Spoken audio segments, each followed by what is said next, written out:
Hi, my name is Reed Silverne. Name of the show is Fed Pride. Reason it's called Fed Pride is because I'm a federal worker, long retired, and proud of it. Today for me, it is May 16th, I believe. Well, maybe later. And for you, it'll probably be the following week or the week after or the week after or the week after. Basically, I do this show once a month now, or at least I tape it, and it's shown every week for a month.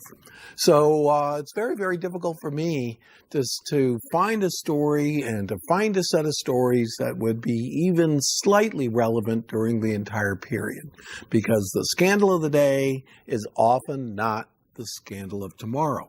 And at least the week that I am living in, and you are looking into the past at my show, is full of scandals. This has been Obama's difficult week during a press conference with the Prime Minister of Turkey, Premier.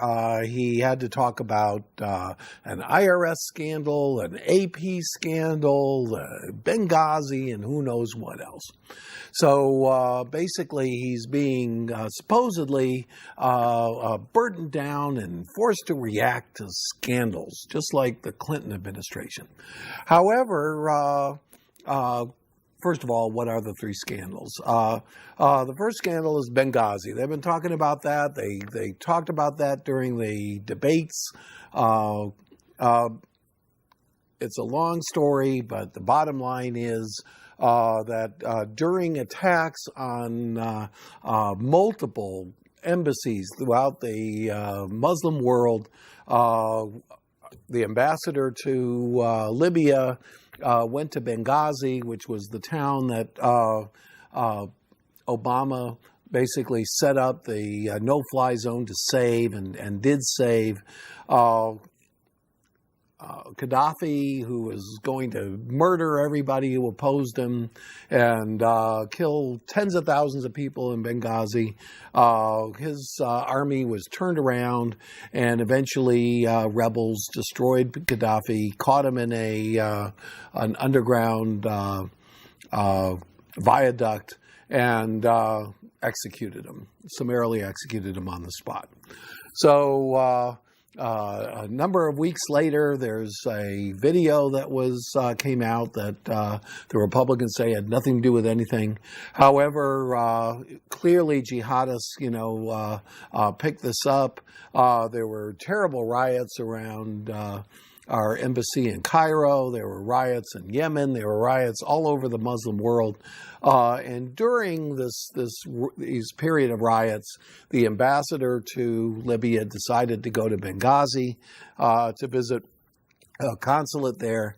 And the consulate was surrounded by a Al-Qaeda-linked militia who they saved all the people in the embassy, in the consulate, and brought him to a safe house. However, the ambassador and his bodyguards and his assistant were caught in the open in a car and murdered. This has become a very, very big story for the Republicans, because the Republicans said that this was a case of terrorism, which it was, that terrorism was rearing its ugly head again, and that Obama tried to cover it up and call it something else. And there were talking points, and the ambassador to the UN came out and said the wrong things on a Sunday shows, all for political reasons. So the Republicans thought that this was going to be the thing that would bring Obama down before the election. Clearly, Obama turned it around during one of the debates with Romney and said, yes, I did say it was terrorism. And the debate host says, yeah, the president was right, blah, blah, blah. Romney was embarrassed, and that was supposedly, I don't think so, the beginning of Romney's bump dissipating, and then he ended up losing. So the Republicans are stuck with the situation where Obama is going to be president for the next 4 years. On top of that, the Republicans lost the Senate. They won the House, even though they lost a few seats. And they're faced with the situation where in this improving economy, the other guy is president and might get credit for it. So what to do? The previous administration, there was the Fast and Furious scandal, which didn't go anywhere. Then there was Benghazi, and now they're revisiting Benghazi, and they forced the Obama and his administration to come up with a whole bunch of emails. And so far, it's been much ado about nothing. But of course, that's not true for the poor families of the people that were murdered. And they were murdered by this, I believe is called Al-Shabaab, but I could have the name of the militia wrong. I'm going to find Libya over here. There's Libya. There's Benghazi over here. Here's Tripoli. But the bottom line is that we sacrificed 4 people, that in this conflict between rebels and the Gaddafi forces, where Obama basically won his little mini war without casualties, now had 4 casualties. So the Republicans have been running with this. There's hearings, and they called the little group that was called to investigate it terrible and ineffective. And basically, they've been barnstorming this for ages.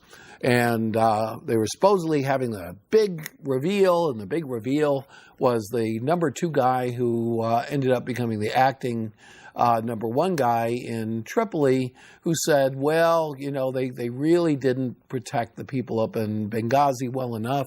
I would have sent the people in Tripoli. And the administration came back and said, if you sent the people in Tripoli, you would have been completely undefended, and we made a decision not to do that. Especially the military made a decision not to do that, because that's a full-up embassy rather than a consulate.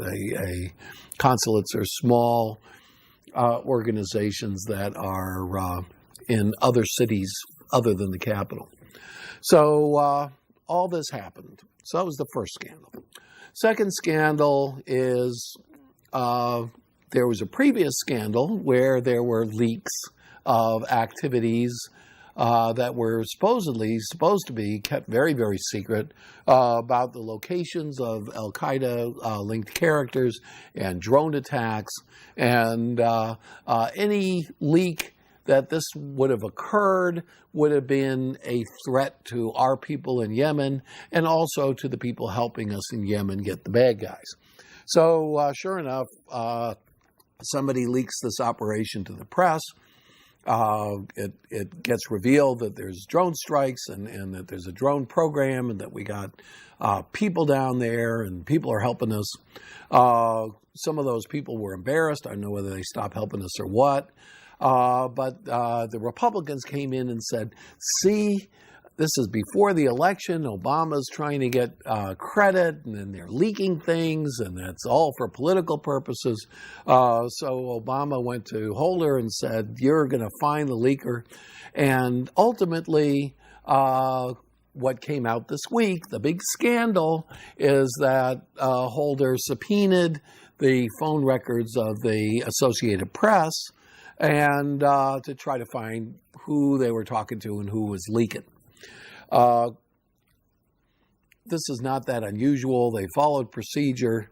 I'm not sure that in 3 weeks, when you see this the next time, whether this is still going to be a scandal. However, it did hurt Obama, and it hurt Obama with his the MSNBC, the New York Times, and the journalists who basically have not been hostile to his administration up to now. Basically, the red line is you can try to find your leaker, but you can't hassle the press because that's a violation of the First Amendment. However, you are allowed to subpoena whoever you want, and they can go straight to the phone company to get the records, which apparently they may have done. So that's the second. The third one is a little bit bigger. And the third scandal is that the IRS office, which was in Cincinnati, and we're going to switch this over. And we're going to find America, and we're going to find Cincinnati, right on Lake Erie. In Ohio, there's a IRS office, and that particular office was given the job of deciding which one of the 503C and 503(4) social welfare organizations should be tax exempt. Well, what does this all mean? A lot of political fronts, the Tea Parties, maybe the Sierra Clubs, create these phony private organizations, and then they get on TV, they run ads against candidates, they promote, they secretly funnel money into campaigns, and they call themselves social welfare organizations, Crossroads, things like that. Some of them are 503C, some of these are another thing. But basically, if they're entirely political, they come under the political thing. And then there's certain limits and certain rules they have to follow. However, if they're social welfare or educational organizations, they basically get to collect all the money, any amount, tax-free, without telling anybody anything, without revealing anything.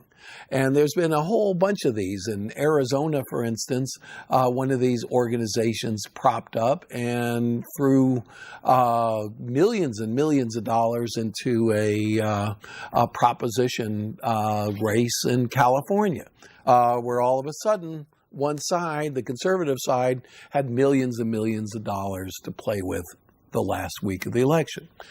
So these things happen, and there's an office in the IRS that decides whether these are legitimate social welfare nonprofits that actually are tax exempt, or whether they're political operations that are also tax exempt, but have limitations and requirements for transparency and other things. So basically, the entire conservative operation, the Koch brothers, the Americans for Prosperity, funneling money into these new organizations in 2010, Tea Party Express, Tea Party Patriots, Patriots this, Constitution that, into a whole web of organizations that were running candidates against less conservative rhino Republicans, taking over races, especially putting in a lot of really failed candidates for Senate that they could easily have won, pushing out, I believe the guy's name was Castle in Delaware, putting in a lady who was a reformed witch and believed in abstinence and who knows what else, and who lost. Nobody can deny the famous Second Amendment remedy candidate in Nevada ended up losing to Harry Reid, the head of the Democrats in the Senate. All these things were promoted by these political organizations that were pretty obviously political. So the distinction between what is 503C, what is social welfare organizations, what are truly political organizations, very, very fuzzy. And, the office knew that there were abuses happening over here, and that organizations that were supposedly coming in as these 503Cs and 503C4s were actually pushing candidates and funneling money into all kinds of gatherings, but mostly political political grassroots organizations, and lots of ads, so that these rhinos would be blasted with ads on an off-year election right before the primaries and get knocked out. And of course, this was happening throughout in congressional elections all over the country. And they were going after state legislatures and everything else. So what to do? Obviously, somebody looked at the rules and said, I think that these Tea Party things are out of line, and the criteria says that if there's too much political activity, then they're not social welfare organizations. I'm going to put that as that comes under the criteria as getting special look at. They have what they call BOLO, be on the lookout. So all these Tea Party groups got on the lookout. There are 300 or 298 organizations on the BOLO list, of which some 96 or something like that were either conservative or Tea Party. And what happened was the IG came in to take a look at it and said, while the intentions of the individuals were not partisan, the result was a partisan targeting of these organizations, and this was wrong. So there was a big fuss. A whole bunch of Republican committees are going to investigate it. The Fox News and Rush Limbaugh are on fire that the terrorists and this illegitimate government is targeting us, and so on and so forth. Of course, it comes down to ultimately, were these guys legal in the first place? And Obama very, very wisely said, I'm not going to play that game. I'm not even going to defend this. He fired the Lois Lerner, the head of the IRS, immediately. Well, she resigned, and he accepted her resignation. She was the acting director of the IRS. Put another guy in as acting director and said this is intolerable, and so on and so forth. So the question is, in 3 weeks, when you see this show, are you going to be saying, this guy is still friggin' talking about the IRS scandal? That's over with. That's been over for weeks. I don't even remember what it was. Or are the Republicans going to keep on, finding this document and interviewing that person and interviewing this person and finally coming in and saying, we have a revelation, Obama was personally behind it in 2010. Obama said something, in 2009 or something like that, or somebody said that the Koch brothers were wrong, and who knows what else. So we'll keep on. Let's see what goes on. Meanwhile, what is the story that we're not covering? And that story is a very, very big story. Basically, around this time, spring, in fact, we're even late for it, there was supposed to be a deficit limit fight that was going to be pushed by the Republicans, and in return, the Republicans were going to get voucherization of Medicare, and they were going to fight for turning Social Security into a privatization plan, so into everybody's personal 401k and defunding it because the budget deficit is so incredibly out of control. And this recession has thrown the budget out of control. 2009, which was actually a fiscal year that started September of 2008, and was really a Bush year, $1.9 trillion deficit to cover the bailout of the banks, to cover the TARP, to take care of the toxic assets, to bail out AIG, this company that guaranteed these derivatives. All of that, plus the unemployment, plus people going on COBRA, which is extending their health benefits while they're unemployed, extra people going on Medicaid because they've lost their job, the incredible long-term unemployment wave where unemployment went from the 5% all the way above 10%. Just a disaster coming across our nation that could only be solved with incredible deficits. Following year, 2010, the first year settled during Obama's term in office. That's down to $1.3 trillion, but still in the trillions, $1,300 billion deficit. Before the recession started, and before the collapse, the highest Bush deficit was under $500 billion. The third year, down to slightly over $1 trillion.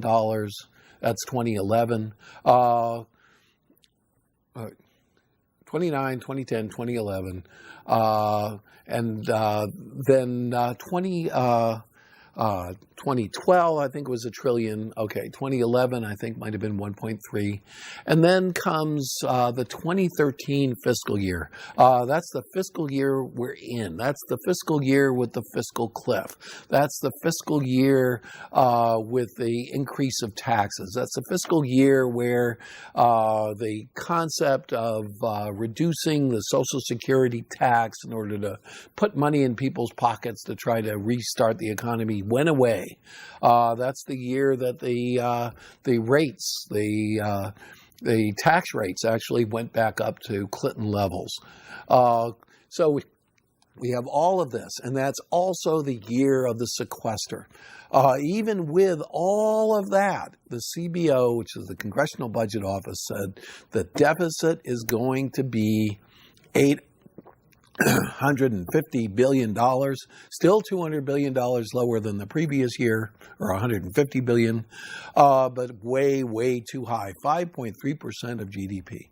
Now, however, they've collected $69 billion more than they expected in individual taxes, $40 billion more than they expected in corporate tax. The April tax payment, the big April year, collected $113 billion surplus during that month. And payments to cover Fannie Mae, Freddie Mac, which are the big housing semi-private governmental companies, down $95 billion. And even more so, the growth in Medicare and Medicaid actually went down a little bit, even though the economy is getting better. So the projection ended up going down another $200 billion. So instead of $850 billion for FY 2013, we're down to $642 billion. The Congressional Budget Office says that if everything stays the same, if there's no cutting of the loopholes, if there's no increasing or decreasing the CPI, change CPI or anything like that, if we do nothing, by 2015, the budget deficit is going to be down to 2.1% of GDP, lower than the amount of growth, which means that the growth in the debt in relation to GDP will stop in 2015, way before expected. So if this occurs, then the Republican plan, which is to say our deficits are so out of control that we've got to voucherize Medicare. We just got to stop giving out Medicare payments to anybody that needs it, stop paying for hospitals, and just give you a subsidy to buy your own insurance. Turning the Social Security tax into a 401k, all of that is no longer necessary. So the Republicans have got to hit scandals while the unemployment rate is going down, and on top of that, the deficit crisis is virtually over during a Democratic presidency again. Thank you very much. Bye.